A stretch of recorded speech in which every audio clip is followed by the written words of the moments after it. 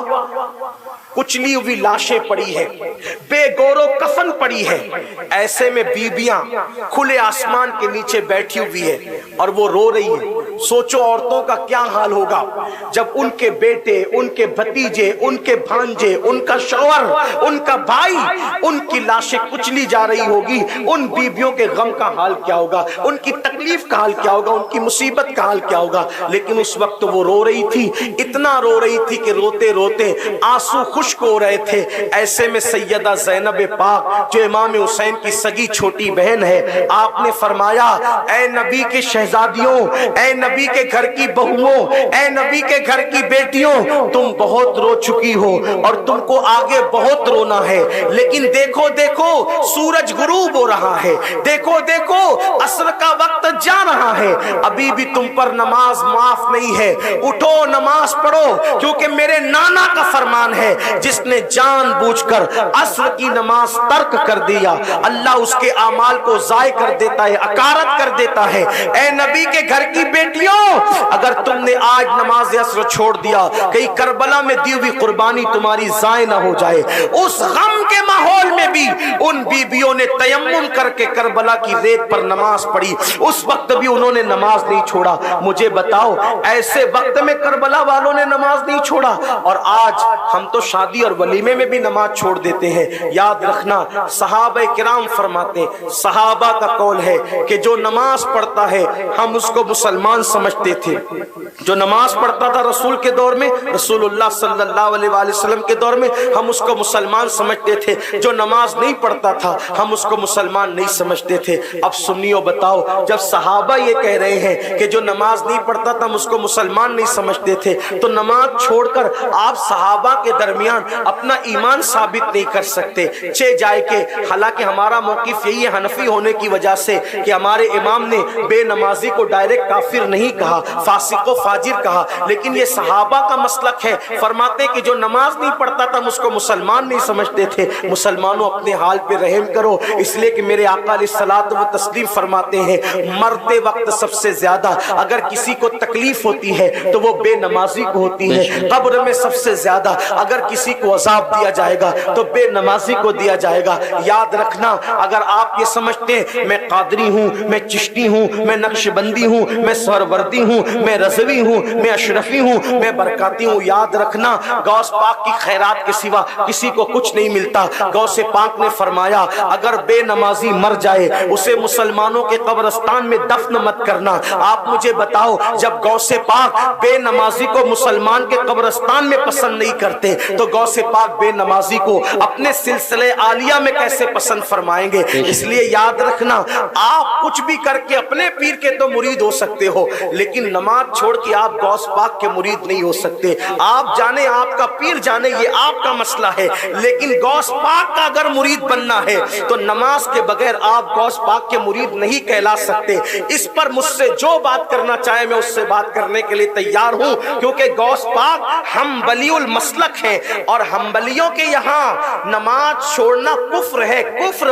اب آپ مجھے بتائیں، اللہ اکبر، مسلمانوں کس سمت میں جا رہے ہو، کہاں جا رہے ہو؟ خدا کے لیے خدا کی چوکھٹ پکڑ لو، خدا کے لیے اللہ کا ڈر پکڑ لو۔ یہ جو کہتے ہو نا مولانا ٹائم نہیں ملتا، تمہیں دوستوں کے لیے ٹائم ہے، تمہیں بیوی بچوں کے لیے ٹائم ہے، تمہیں گیم کے لیے ٹائم ہے، تمہیں فلموں کے لیے ٹائم ہے، تمہیں کرکٹ کے لیے ٹائم ہے، لیکن تمہیں اللہ کی عبادت کے لیے ٹائم نہیں ہے۔ اگر بیٹے کو صبح اسکول پہنچانے جانا ہے تو تمہاری نیند کھل جاتی ہے، اور فجر میں مسجد میں آنا ہے تو تمہاری نیند نہیں کھلتی۔ تمہیں ٹرین پکڑنا ہے تو تمہاری نیند کھل جاتی ہے، اور تمہیں فجر میں آنا ہے تو تمہاری نیند نہیں کھلتی۔